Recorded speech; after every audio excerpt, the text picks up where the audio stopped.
It's Time Warner Cable's Local Edition. I'm Brad Pomerance. We are joined today by Gary Boyer. He is a new member of the Glendora City Council, was recently elected. An interesting election. There were 3 seats up. 2 incumbents running, is that right? 2 incumbents are running. 1 was not elected. Yes. 1 retained her seat just barely. 2 members came in that are new. What's going on in Glendora? Well, you know, there's a lot of things going on in Glendora right now. The hot button topic during the election was the high density housing. Right. Okay, we've got a big new project being built on the corner of Glendora Avenue and Route 66. I know the project. Yeah. I mean, I drive by it. And, you know, and it's one of those things that even though it's going to be a beautiful project, it's going to be a nice place for people to live, it just wasn't right for Glendora at this time. So how did it happen? I mean, was it part of old redevelopment? Because I know, high density is kind of the buzzword of the day that, we'll move towards high density, keep people closer to home when they have to go to work. Well, one of the things, that particular corner, just because of the economic downturn, right.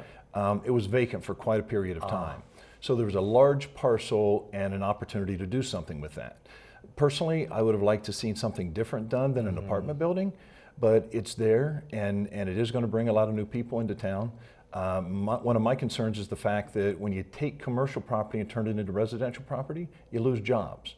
And Glendora has a pretty nice mix of commercial areas and residential areas. What about traffic impacts? Route 66 is so beautiful, you would hate to see a congested road. Well, that's something that, we're going to see what the impact's going to be. Part of the plan, the Route 66 specific plan. Right.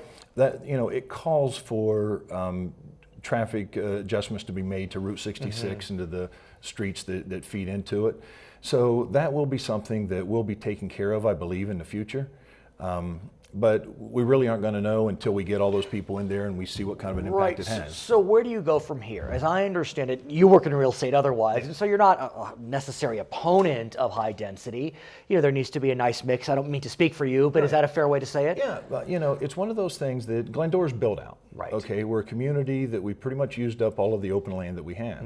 So the only way for growth is to put more people on smaller parcels of land.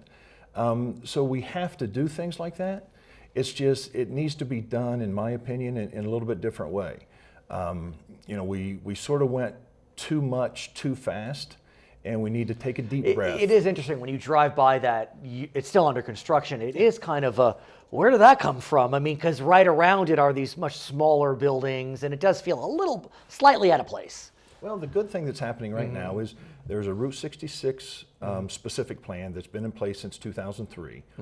And we're sitting down and taking a second look at that right now to determine if that's still in play from 2003, because it is 12 years old. Right. And we're also in the process, we just hired a company 2 weeks ago that's starting to take a look at the Arrow Highway corridor so that we can put together an Arrow Highway specific plan in order to improve those 2 major thoroughfares as they go through the city of Glendora. What are your other goals as you enter your first term on the Glendora City Council?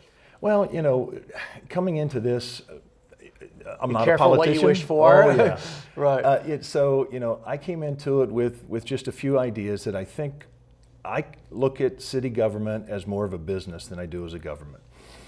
If we had an opportunity as citizens to choose between what the city has to offer or what a competitor has to offer, I want to make sure that people are getting what they pay for and that they're treated like customers. And that's just, I think we have the opportunity to do that at a local level. We're not going to be able to do that in Sacramento or Washington. Well, maybe, you never know. Sacramento's doing its best. They have a water drought to deal with, but I hear you and I thank you and I congratulate you. A tremendous victory, coming in first place, running for the Glendora City Council. He is Gary Boyer. He is a member of the Glendora City Council. I'm Brad Pomerance. It's Time Warner Cable's Local Edition.